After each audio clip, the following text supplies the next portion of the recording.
y'all? So I'm here just to answer a few questions, and honestly I get this question a lot from my personal life and with YouTube, and I always want to address it because I don't think people realize, like, hair is not everything I do. But I mean, I'm sorry, I'm texting. It makes sense why people think that, but maybe this will also help somebody else who also have like a hobby or something, and people only feel like some people limit you to what they see you do every day, as if that's all you ever do, right? I always get this question with Adri, why don't you open a salon? I've been told by peers that going to school is a waste of my life. You know, I could be making money working for, you know, a salon, or I could just buy my own hair company and sell hair. And it's like, that's all gravy and fine. It's cool. I understand that. Thank you so much. I'm never ungrateful for what the talent that some people say I have for hair that God has given me. I never regret being able to do hair or draw or nothing like that. But at the same time, I feel like some people don't really respect your decision or what you choose to do with your life. You know what I'm saying? And the other video, that sometimes you just gotta do what you want to do. Do what you want for yourself. Don't do it to please anybody else, or don't do what they expect you to do because they expect that's all you ever gonna do. Now, I'm not saying doing hair or being a hairstylist is a bad thing. Capable of doing more greatness with your life or other things out of the norm, then you never know what may come out of it. Like, if for a singer, for instance, this girl I know, she works at this daycare center or whatever, and she said she wanted to open her own daycare.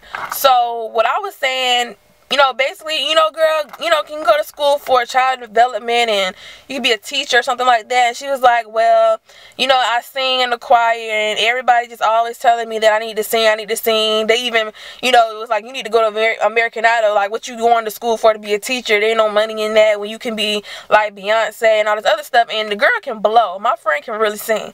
And she was just basically so hurt because she said she really wants to do something else besides singing. And everybody was saying she was blocking her blessing, and God's gonna get her back for not following what he wants her to do. Just like crazy stuff in her ear. And she's like just basically saying that she understands she can sing, but sometimes she want to do other things other than just sing all the time. And I could totally relate to her, because a lot of people just want me to be this hairstylist person and not knowing that what I do outside of hair is completely different. You know what I'm saying? And of course, it's probably quicker money. I make a lot of money just doing hair out of my house. I can pay my rent in a week worth time doing hair, like a couple heads, and my rent is paid, and I still got money left over. It's quick money, but I don't want to make necessarily a career out of it, because I feel like, why be in my comfort zone? If you capable of doing other things and you want to, just see where you can go as a person in a different field or something like that, I say go for it. Because like what I'm doing now has nothing to do with hair, and I don't want to say what I'm doing now in school. I don't really like talking about school because I don't like saying things before it actually happens. But it's a lot of things I'm doing right now that has nothing to do with hair.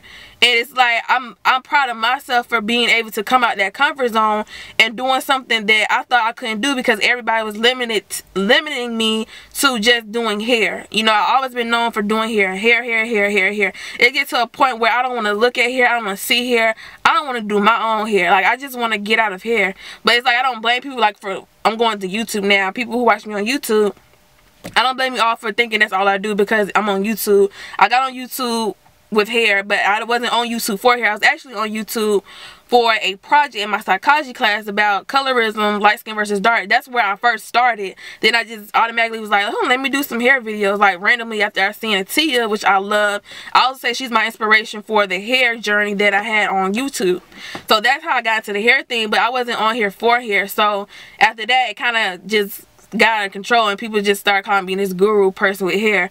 And that was never my focus in life, was just hair. So I don't know, it's just sometimes you just wonder like, why am I here? Should, you know, if you, like I said, if you're a singer or a dancer and you're good at it and you doing something else out of the norm of your comfort zone, sometimes you always ask yourself, well, why am I doing this? Why don't I just do hair? I'm not getting anywhere with this. People keep looking at you, doubting you because they feel like all you can do is hair. Sometimes you get aggravated, and sometimes you just want to say, F it, let me just go do hair. But at the same time, it's like, I've got this far without hair, so why stop now? There's nothing wrong with having two different trades. So I always make that known, especially to the younger girls I talk to. Like, if you like singing and dancing but you want to be a doctor, you could do both. You know what I'm saying? If you're already good at singing, why not get the hard stuff out the way? Why not go to school and be a doctor while singing? Since you're already good at singing, it came naturally to you, go and get your, you know, nursing degree or whatever you want to do the hard stuff first, because singing comes to you like that. I feel like once you have a gift, it never goes away unless you have some mental problem or you get in an accident and you can't use your voice anymore. But I feel like it's like riding a bike. Once you learn how to do it, it never goes away. So I feel like go out your comfort zone. Sometimes you got to do that, and sometimes, like I posted on Instagram, you have to keep your goals and your dreams private, because people are so quick to enter it and they want to limit you to what they see you do or see that you're good at, when a lot of people, I feel like on YouTube, they have so much more to offer than just putting on makeup and hair. You know what I'm saying? But it's not their business, or their business to go out and tell people, well, I'm actually a teacher, I'm a scientist on the side, I just do hair on YouTube. It's not nobody's business. But sometimes you just want to tell people like, look, I'm more than just a dancer, I'm more than just a singer, I'm more than just a cook, I do other things too. And then when you tell people what you've been doing, they kind of like, what? That makes no sense. Why are you doing that? So just do what's good for you and do what you feel like is right in your heart. Don't always listen to other people, because a lot of them just want to see you stay in one spot. They just want to see you do that. They want to see you progress or do something out the norm. And then in a couple of years, 5 or 10 years, when I'm making $60,000 up there with this thing I'm doing, people won't have nothing to say. It's a good way to shut them up. But yeah, I'm just leaving it at that. I just pray to God that, you know, I just stay focused on what I'm doing and just stop limiting myself all the time and second guessing myself. And after you stop second guessing yourself, a lot of things get easier. It really does. And your story will inspire a lot of people too. So just want to give you that word of advice for today. I'm about to go take this exam, Lord Jesus. So yeah, I'll holler at y'all later.